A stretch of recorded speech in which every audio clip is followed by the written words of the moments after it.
Assalamualaikum warahmatullahi wabarakatuh. Selamat pagi untuk anak-anak ibu semua, khusus untuk anak ibu yang kelas 11. Selamat datang kembali di SMK Imelda Medan.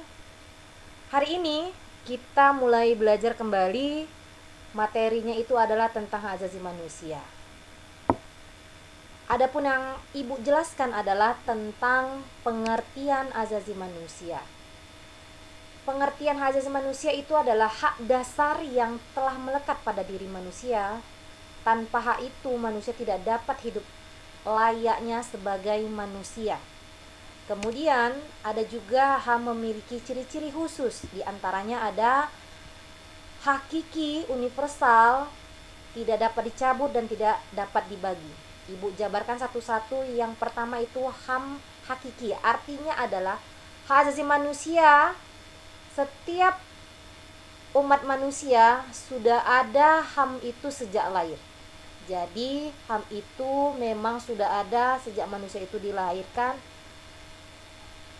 Yang kedua itu ada yang namanya HAM universal. Artinya adalah HAM berlaku untuk semua orang tanpa memandang status, baik itu si kaya atau si miskin.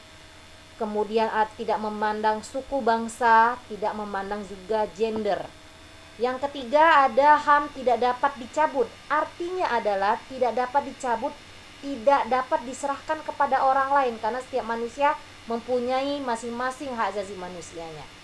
Nah, yang terakhir itu ada tidak dapat dibagi. Artinya semua orang berhak mendapatkannya.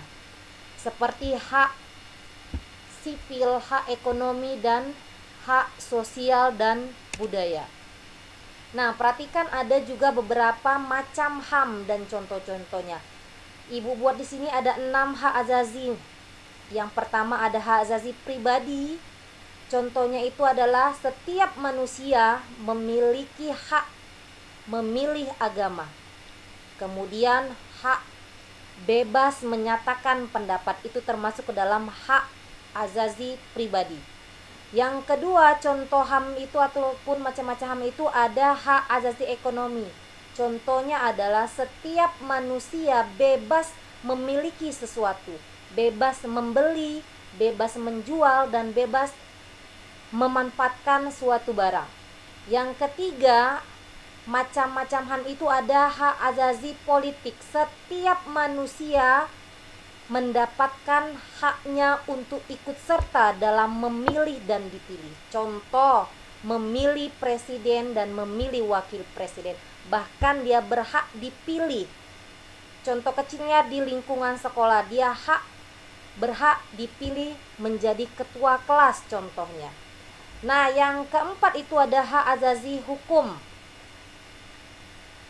Contohnya untuk mendapatkan perlakuan yang sama di dalam hukum dan pemerintahan harus mendapatkan perlakuan yang sama tanpa ada perbedaan sedikit pun di antara satu dengan yang lain. Yang kelima ada hak asasi sosial. Contohnya itu adalah hak memperoleh jaminan pendidikan. Seperti kamu semua, walaupun kita masih dalam pandemik corona, kamu berhak mendapatkan hak pendidikan, hak kesehatan, dan hak untuk mengembangkan kebudayaan. Nah, yang terakhir macam dari HAM ini adalah hak asasi dalam tata cara peradilan. Contohnya di sini adalah hak mendapatkan perlakuan dan tata cara peradilan. Juga berhak setiap manusia mendapatkan perlakuan tata cara peradilan yang sama tanpa ada perbedaan satu dengan yang lainnya. Kemudian ada juga di sini bentuk-bentuk HAM. Ada 4, yaitu hak sipil, hak politik, hak ekonomi, dan hak sosial. Di dalam HAM juga ada beberapa pelanggaran HAM. Ini akan kita jabarkan lebih mendalam untuk minggu depannya.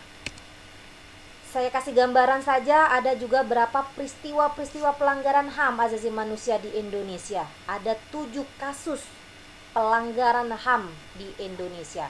Yang pertama ada kasus Tanjung Priok, yang kedua ada kasus terbunuhnya Marsina, dan selanjutnya ada peristiwa penculikan para aktivis politik tahun 1998. Dan terakhir itu ada pembunuhan. Nah, Untuk ini semua, di materi HAM ini juga Ibu memberimu latihan ataupun tugas pribadi yang dikumpulkan pada hari Sabtu. Ada 3 tugasnya, yaitu yang pertama, tuliskan pengertian HAM. Yang kedua, tuliskan perbedaan hak dan kewajiban. Yang ketiga, tuliskan 3 contoh HAM. Silakan untuk anak-anak Ibu mengerjakannya di rumah masing-masing pada hari Sabtu, dikumpul di sekolah. Terima kasih. Sekian. Wabillahi taufiq wal hidayah. Assalamualaikum warahmatullahi wabarakatuh.